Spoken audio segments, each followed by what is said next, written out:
Hola, ¿qué tal grupo? Bueno, vamos a seguir viendo, saben que en tercero, muchas veces creo que lo dije, es el año de las herramientas, ¿no? Es el año donde vamos sumando a nuestra caja de herramientas elementos o material teórico que nos sirve para analizar lo que sucede en el grupo y poder luego decidir las intervenciones que debemos hacer, ¿sí? Entonces hoy vamos a trabajar con uno de los autores que son importantes dentro de nuestra mirada. ¿Por qué? Porque a pesar, o sea, a pesar, no es a pesar en realidad, pero bueno, la mirada psicoanalítica que él tiene del trabajo con los grupos nos da una fundamentación realmente importante y muy útil. Bueno, hoy vamos a trabajar entonces con Didier Ancier. Didier Ancier, 1923 nace, fallece en 1999. A pesar de que ustedes van a ver que hoy vamos a nombrar mucho a la postura de Freud, él es de la escuela de Lacan, de la escuela francesa. Saben que a partir de Freud tenemos tres corrientes. Una es la de Anna Freud, que es la corriente de Estados Unidos. Después lo tenemos a Lacan con la francesa. Bien. Entonces, vemos entonces, la escuela entonces trabaja, digamos, desde el lado de la mirada de Lacan, pero fundamentado, como todos, en las teorías de Freud. Bien, sabemos que entonces que Lacan, tanto como Freud, aborda al sujeto en su postura individual, ¿sí? Los discípulos como Ancier y René Caes empiezan a trabajar desde Lacan, Ancier, que es el que vemos hoy, y René Caes, otro de los discípulos de Lacan, en cuanto a poner la mirada de lo individual, del sujeto individual, pero desde los grupos, que es lo que a nosotros nos interesa. Entonces, los dos, que son de la misma época, hablan de que desde la postura de la psicología individual del sujeto, sabemos que en los grupos cada uno de los sujetos aporta muchos elementos que tienen que ver con la conformación de ese grupo. Eso ya lo sabemos, ¿no es cierto? Bien. Entonces, cuando hablamos de grupo, entonces tenemos individuos que son, por supuesto, individuos sociales.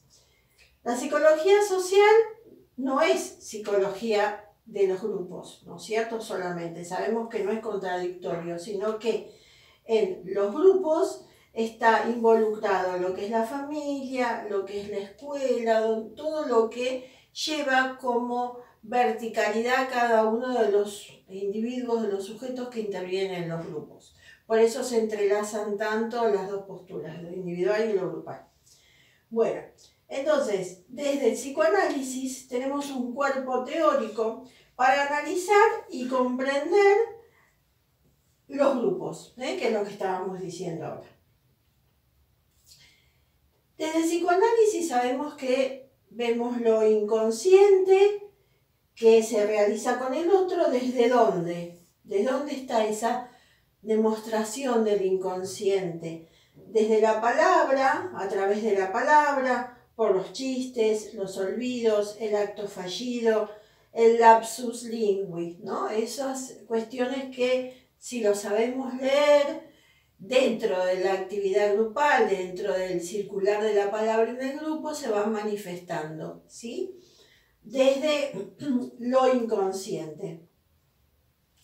Entonces, ¿por qué trabajamos con psicoanálisis? Sabemos desde el primer año que vemos a Freud, después en segundo que vemos la postura de Lacan, y todos los otros autores que ya estuvimos viendo, como Melanie Klein, por ejemplo, que también tiene que ver y que nos ayuda mucho en la comprensión de lo que sucede en lo grupal.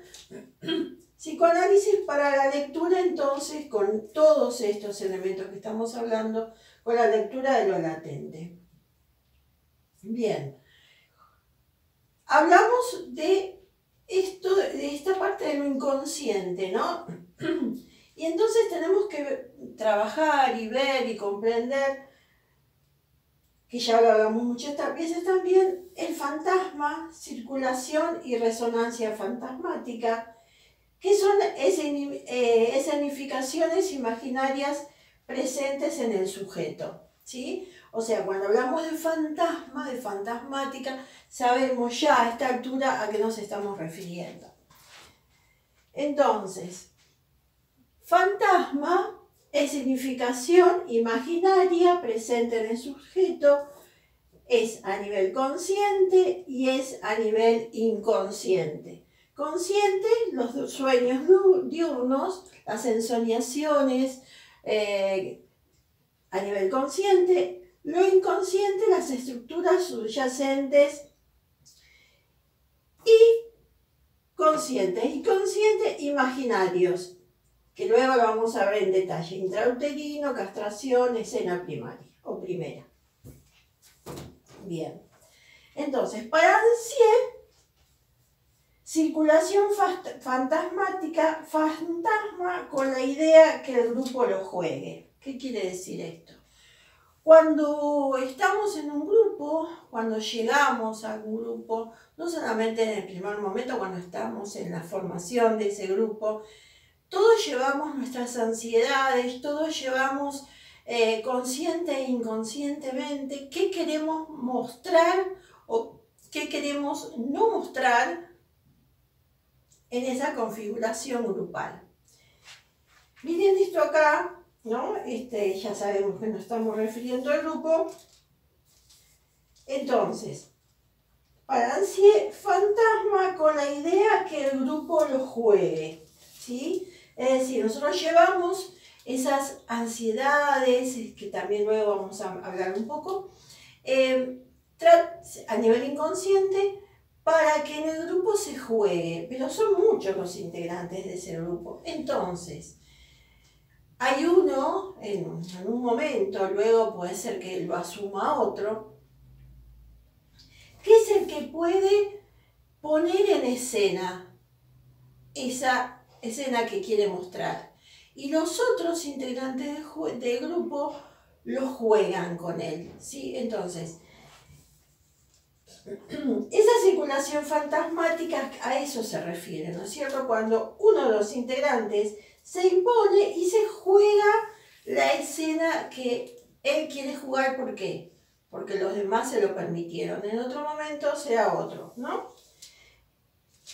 Y cuando hablamos de resonancia, que es una palabra que usamos mucho, resonancia fantasmática justamente, bien, vibra con el otro, es decir, cuando un integrante lleva su escena consciente y todo con toda además su carga inconsciente al grupo, con una situación de lo que fuera, de alegría, de dolor, de tristeza, de emoción que fuera, o el sentimiento que fuera, los demás resuenan con este integrante, poniendo también en escena parte de algo semejante que le ha ocurrido a nivel consciente o inconsciente, algo que le sucedió o algo que forma parte de su fantasía.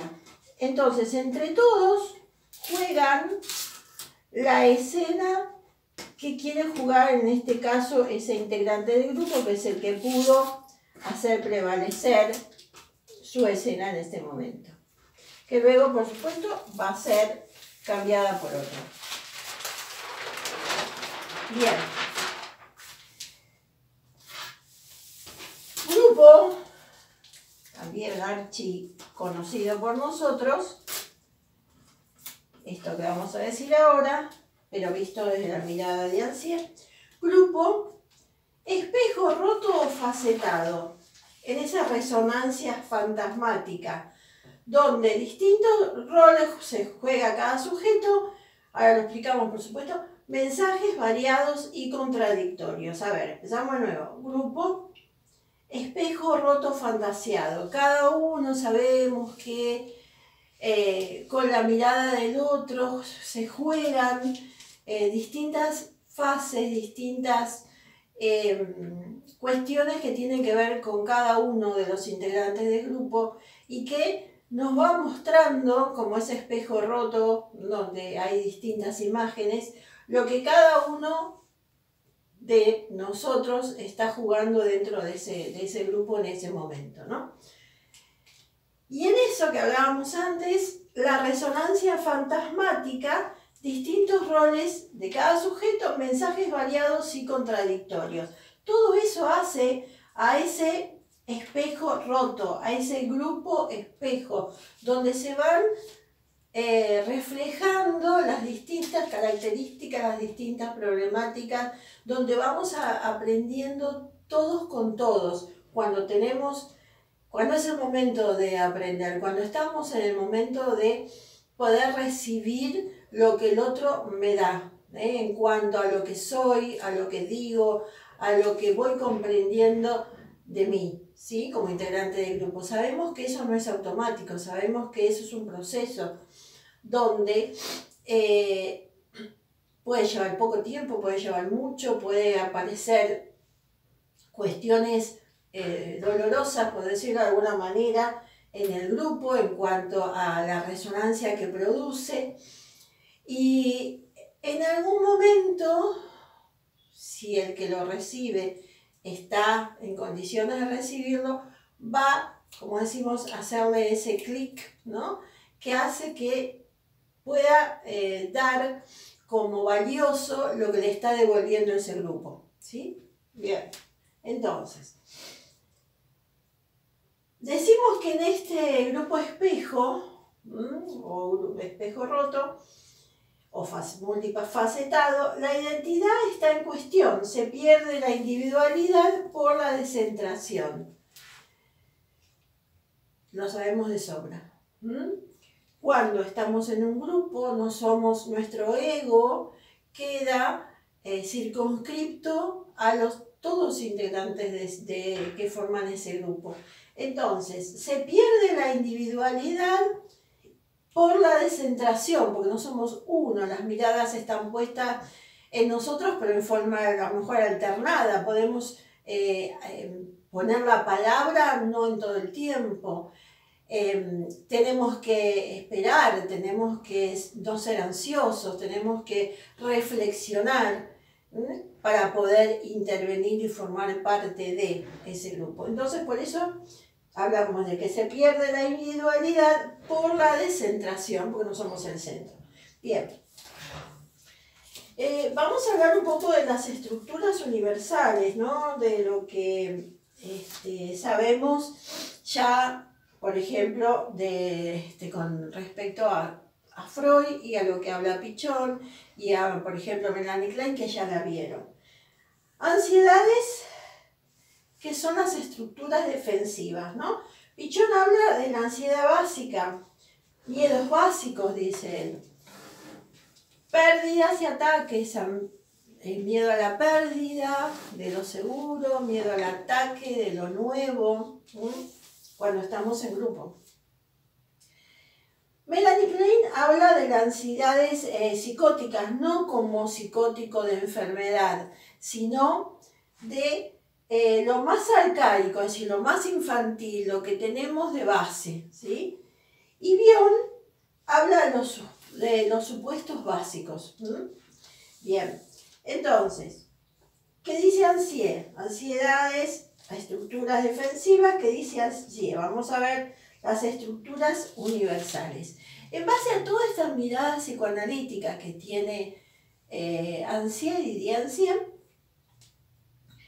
él le pone nombre a las distintas características de los grupos. Y esto es fundamentalmente la herramienta que vamos a utilizar para analizar, ¿sí?, la situación grupal. Si estamos formando parte de un equipo, que somos coordinador y observador, mucho mejor, porque tenemos más elementos para poder analizarlo. ¿Y de qué estamos hablando? Mejor dicho, ¿de qué grupos habla Ancier?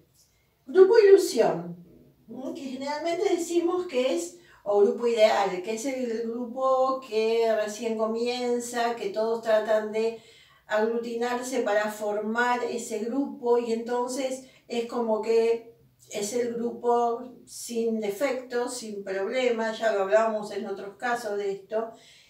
Y lo peor es cuando la coordinadora de ese grupo, cuando esa psicóloga social piensa lo mismo, ¿sí?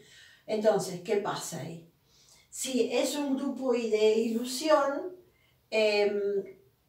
no hay que trabajar, no hay nada que haya que trabajar, está todo bien. Entonces, que el grupo se sienta grupo ilusión o grupo ideal es esperable. Pero que el coordinador esté en la misma postura, no. Porque entonces quiere decir que no hay tarea para realizar. No tiene razón de ser ese grupo.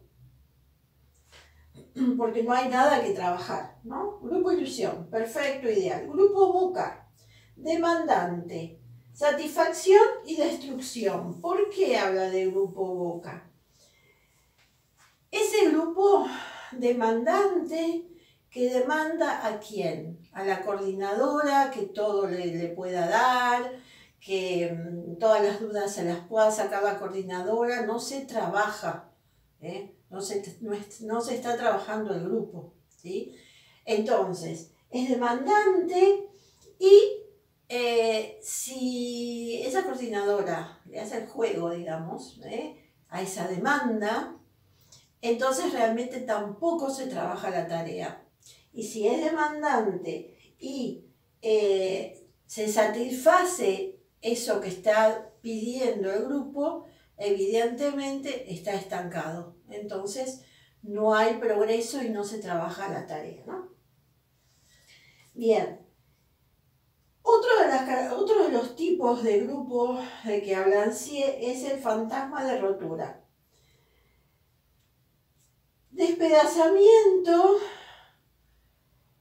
¿Cuándo? ¿Qué pasa? Y acá ustedes lo van a ver en el teórico, habla de que, por ejemplo, en los partidos políticos, que también habla después, a ver acá, fantasmas de la muerte del padre, son semejantes, ahora lo vamos a ver, fantasmas de rotura, despedazamiento. ¿Qué pasa, por ejemplo, en un grupo de una iglesia, donde empiezan los rumores de separación, los rumores de que es probable que se separe, que se divida, que haya dos líderes?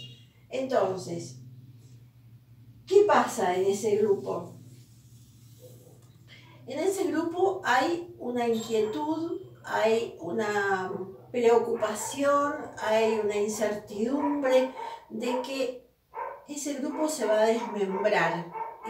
Y miren los partidos políticos,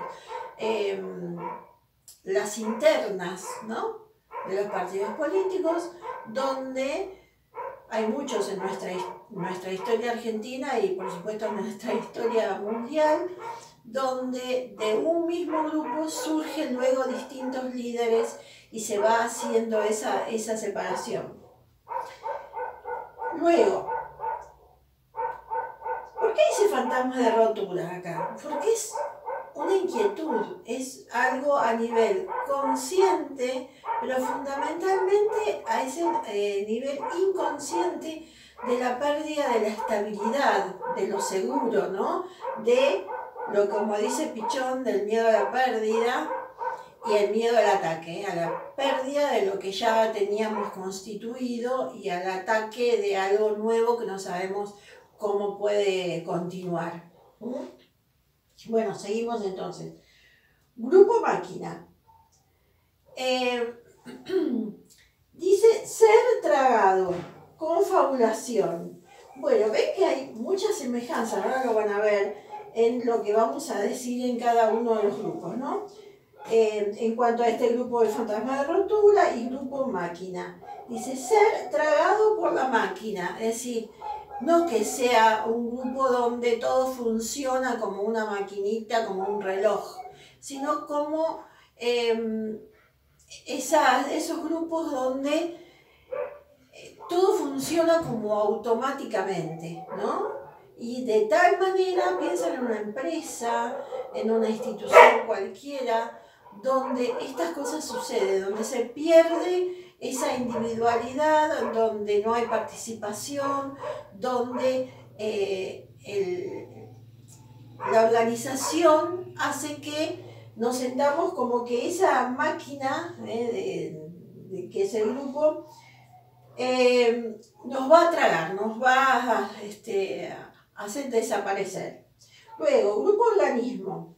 Y acá también vamos a ver muchos ejemplos en nuestra vida política, ¿no?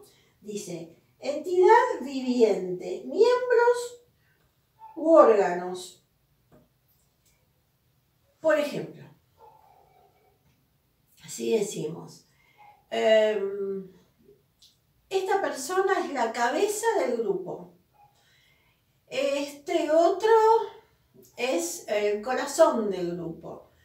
El otro es la voz del grupo. O sea, se lo compara o se los denomina, se los caracteriza con una parte del organismo, ¿no? Entonces, ese grupo organismo, entidad viviente, miembros u órganos de cada uno de los integrantes.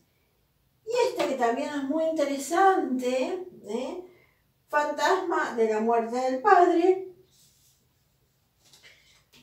cuando la cabeza, lo relacionamos con el otro, con el grupo organismo, cuando la cabeza de esa organización, por distintos motivos, puede ser decisión propia, enfermedad, jubilación, lo que fuere, se va o está la idea de que en poco tiempo no va a estar. Entonces, ¿qué pasa con esa organización de ese grupo? ¿Sí? Empiezan los temores de desmembramiento, que se van a separar, que ya no va a haber más grupo. ¿Y de qué estamos hablando acá? Si nosotros hablamos de, como dice el fantasma de la muerte del padre, podemos hablar en los grupos del líder que durante mucho tiempo fue el líder, el que llevaba, integrante del grupo, no estoy hablando de coordinador ni observador, llevaba adelante la dinámica de la tarea. Entonces, X motivos, no está, o por un tiempo, o por mucho, o no va a estar más, se mudó, lo que fuere. Entonces, ¿qué pasa con ese grupo? Está toda esa fantasía de que desaparece el grupo, ¿no? Que ya no van a poder funcionar y que todo lo hecho hasta este momento no va a tener sentido, no puede continuar el grupo. Bien, esos son los distintos tipos de que habla, en este caso, de que habla ANSIE, que nos sirven como herramienta. Bien, cuando hablamos de estructuras, ¿no? Cuando de todo lo que estábamos hablando recién, de las distintas calificaciones, clasificaciones que hace ANSIE, hablamos de estructura, ¿no? Que son en un grupo, se van entrecruzando nexos funcionales. Como decíamos en el último grupo, ¿no? Dependencia porque la suma, porque más que la suma de las partes. O sea, cuando estamos hablando de grupo, estamos hablando de estructura. Una estructura donde esa dependencia, esos nexos funcionales que hace que ese grupo funcione como tal y que se vaya constituyendo como grupo de trabajo, como grupo de tarea, ¿no? De eso estamos hablando. Hay una dependencia que es, o sea, esa estructura es más que la suma individual de cada una de las partes. Esto lo dice Pichón en las primeras clases que ustedes tuvieron en primero, ¿no? Que el grupo es más que la suma de las individualidades del grupo, ¿sí? Sino es mucho más. Bien. Bien. Ahora, Ansié se basa, como decíamos, sobre las fantasías originarias y protofantasías que habla Freud, ¿no? Y lo seguimos relacionándolo con la tarea grupal. Fantasías originarias o protofantasías, o sea, según Freud son las escenas transmitidas filogenéticamente. Filogenéticamente significa en forma individual del sujeto, ontológicamente a través de la herencia, no solo la herencia de la familia, sino la herencia como sujeto dentro de la humanidad, ¿no? Sí, empezamos de nuevo. Fantasías originarias o protofantasías. ¿Por qué habla Ansié de esto, de este tema? Porque él lo lleva a que todo esto de que habla Freud y que también habla Lacan desde otro lugar, es lo que va interviniendo en el grupo, lo que se va poniendo en escena justamente en las escenas grupales, ¿no? Bien, ¿de qué protofantasías está hablando? De la fantasía de la escena primaria. Las preguntas, cada una de estas fantasías que habla Freud. ¿De dónde vengo? Procreación. Esa protofantasía, que es de dónde vengo, la fantasía de la escena primaria, que es la fantasía de las relaciones sexuales entre los padres, ¿sí? Que no está a nivel consciente, estamos hablando a nivel inconsciente, ¿no? Bien, acto de violencia del padre hacia la madre. Freud habla en la interpretación de los sueños, por el 1900, que puede ser, a través del análisis él lo vio con niños, que puede ser una escena no vivida, por supuesto, sino una escena imaginada. Dice, observación del coito parental que da mayor generador de angustia.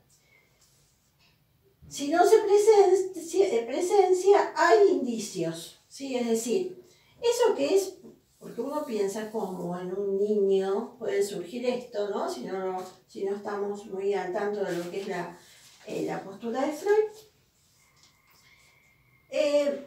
Es como a nivel inconsciente que él lo percibe en ruidos, en cuestiones que tienen que ver con la cercanía a la pareja de sus padres, que hace que a su nivel inconsciente se produzca esto que estamos hablando, esta fantasía de la escena primera. ¿Con qué síntomas? Con mayor generador de angustia, excitación no autorizada por estar sus padres comprometidos. Es decir, una inquietud que él siente a nivel inconsciente, pero que se siente culposo, angustiado por el hecho de que son sus padres los que están involucrados en eso, ¿no? Bien, Freud habla de escenas del pasado del individuo heredadas filogenéticamente como mitos, ¿sí? Es decir, no es que muchas veces esto se dé en la realidad, sino que viene como herencia. Y en los grupos, ¿cómo se manifiesta o cómo lo relaciona con la fantasía de la escena primaria? En los grupos, fantasía de la escena primitiva o primaria, organizador grupal, celos por secretos, función parental. Es decir, ahora lo explicamos por supuesto. Coordinador, grupo, si hay un observador. ¿Se acuerdan cuando hablamos el grupo que ya vio coordinación? Cuando hablábamos de todo lo que sucede en un grupo donde hay dos coordinadores o hay coordinador y observador. Bueno, acá vamos a darle otra vueltita de tuerca a eso que habíamos hablado. Y el grupo que todavía no vio coordinación ya tiene un adelanto de algunas de esas características que vamos a hablar. Entonces, ¿cómo se manifiesta la fantasía de la escena primaria en los grupos? fantasía de la escena primitiva es un organizador grupal. Lo que imaginariamente piensan que sucede entre el coordinador y el observador, o el coordinador y el cocoordinador, ¿sí? Que puede ser simplemente imaginario, obviamente, pero esa escena filogenéticamente que estamos hablando, esa protofantasía, se manifiesta en los grupos de esa manera. Fantasía de seducción, otro de los aspectos que podemos observar. Fantasma de seducción. Según la teoría de Freud, ¿cuál es el origen de la sexualidad, escena real o fantaseada, seducido por un adulto? Esto estamos hablando siempre de lo inconsciente. Estamos hablando de lo que heredamos de nuestros ancestros y que está en nuestro inconsciente, que no se manifiesta, que algún indicio podemos tener si ahora tenemos conocimientos y lo podemos ponerle nombre a eso que nos sucedió como adultos. Escena real o fantaseada, seducido por un adulto. Freud habla de teoría para explicar, con esta teoría para explicar la neurosis infantil. ¿Y él cómo lo descubre en su proceso? El descubrimiento clínico vivido en el paciente como susto, miedo y ser pasivo. Entonces, él habla del origen de este fantasma de seducción, el origen de la represión sexual, niño incapaz de emoción sexual, pasivo, represión por evocación del susto primigenio, es decir, de todo lo que estuvimos hablando, este susto vivido en el paciente como un susto, sigamos poniendo el nombre a todo ese proceso inconsciente, ¿no? Y Freud dice, abandona esta idea después en su proceso de pensamiento en cuanto a este análisis de lo que es el psicoanálisis, ¿no? Para él. Entonces después empieza a tener dudas de esta teoría que él había puesto.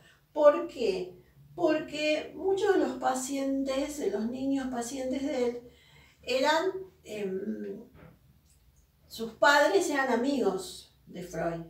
Entonces dice que no puede ser que esto, vamos a ponerle el nombre que le ponemos ahora, ¿no? Esa seducción, ese acoso sexual en un niño, que dejara esto del susto y el miedo, no podía ser que sucediera así como lo había pensado por el hecho de que los padres de esos chicos eran sus amigos y él los conocía muy bien y él no podía dar fe de que realmente eso estaba pasando con esos papás y esos niños, ¿no? Entonces, esta postura un poco la deja de lado para seguir poniéndoles luego otro análisis más adelante en su proceso de hablar de psicoanálisis. Freud entonces abandona esta idea, fantasma de seducción, acá está justamente, porque los padres de sus pacientes son sus amigos.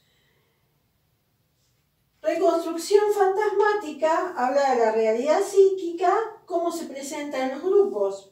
Fantasma de seducción, pero este fantasma de seducción no en lo sexual, en los grupos, sino como, digamos, la ensoñación o el enamoramiento, por darle un nombre exagerado, por el saber del otro, ¿sí?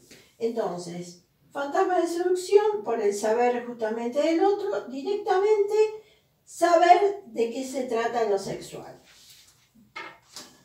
Bien.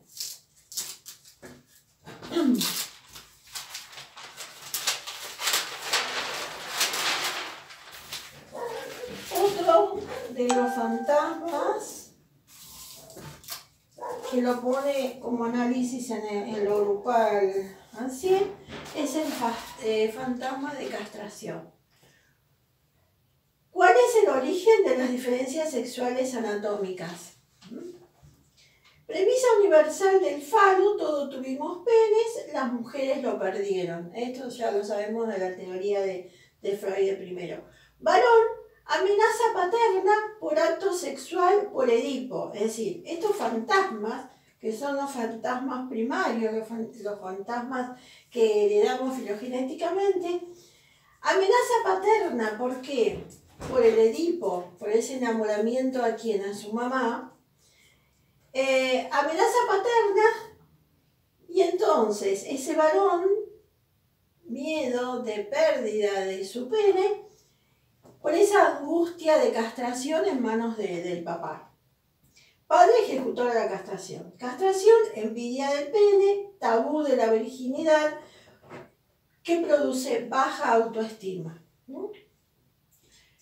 Ese falo, que es poder, narcisismo, impacta en el yo. En los grupos, esto de proceso de ese fantasma de castración, metáforas: imposición de la ley, obligatoriedad de trabajar la tarea, encuadre: no se sostiene y o respeta. A ver, volvemos atrás. Fantasma de castración. Esa sublevación y ese miedo por esa pérdida de lo sexual, en este caso de lo que habla Freud, se manifiesta en qué? En la ley, es decir, el padre, que es el que habla, el ejecutor de la castración. Imposición de la ley, o sea, la rebelión por esa cuestión de que podemos perder podemos perder la autoestima. ¿Qué se produce? ¿En qué se ve? En el encuadre, en el no respeto por el encuadre, en la obligatoriedad de trabajar la tarea, en la rebeldía por no hacer lo que corresponde en el grupo, y por enfrentarnos a lo que es la ley, es decir, lo que demanda el padre, entre comillas, ¿no? En este caso. En los grupos, entonces, castración. En los grupos, castración, descentración, comunicar, escuchar, dar y recibir. ¿Qué es castración? Algo que nos sacan sin nuestra autorización, por decirlo así, ¿no? Entonces, en esa descentración de comunicar, de escuchar, de dar y recibir, ¿qué pasa? Se hace ese proceso de no respeto, de esa castración de que estábamos hablando, de no respetar el encuadre, de rebelión ante la ley, que sería esta cuestión de la castración. Y bueno, y fundamentalmente Freud habla de estas tres heridas narcisistas que hace, por eso habla de la castración, de las tres heridas: la tierra, que no es el centro del universo; el inconsciente, que es el que nos controla, no nosotros a nuestro consciente; bueno, el centro del universo; y el hombre, que es descendiente o es un proceso de evolución. ¿Qué pasa con estas tres heridas narcisistas? Que tiene que ver con esto de no poder controlar o digamos, dar por tierra toda la fundamentación que se tenía. Ahora ya sabemos que esto es así, tiempos atrás. Y luego es otra de las posturas, el fantasma de la vida intrauterina, que hace que, ahora vamos a ver cómo lo vemos en el grupo, regresar al vientre materno. Es decir, ese fantasma de la vida intrauterina en los grupos, que hace que en ese lugar donde nos sentimos seguros, donde nada nos hace falta, donde tenemos todas nuestras necesidades resueltas, entonces, en los grupos, fantasía de fusión, de perfección, que ven que tiene que ver con lo que hablábamos antes con el grupo de ilusión, ¿no? O sea, El fantasma de la vida intrauterina es el fantasma también del grupo ilusión, ¿no? Que hace que los de afuera, no permitir a los de afuera que entren, o por ahí vieron que cuando uno está, por ejemplo, en clase, vamos a llevarlo a nuestra tarea, cuando estábamos en clase, en el aula, nos molesta que entre alguien, nos molesta si hay, alguien abre la puerta, o nos molesta si escuchamos ruidos afuera. ¿Por qué? Porque ese lugar ideal de estar en esa reunión grupal donde nos sentimos confortables, donde están todas las necesidades satisfechas, en ilusión, porque sabemos que no es así. Sabemos que dentro del grupo, dentro del devenir de la tarea grupal, van sucediendo todas estas cosas que estuvimos nombrando y que hace que el grupo también crezca como tal y que vaya evolucionando y vaya trabajando la tarea. Bien, ANSIE es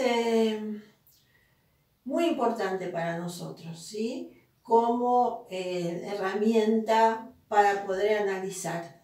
Así que por ahora entonces dejamos a este autor y nos vemos en la próxima. Hasta luego.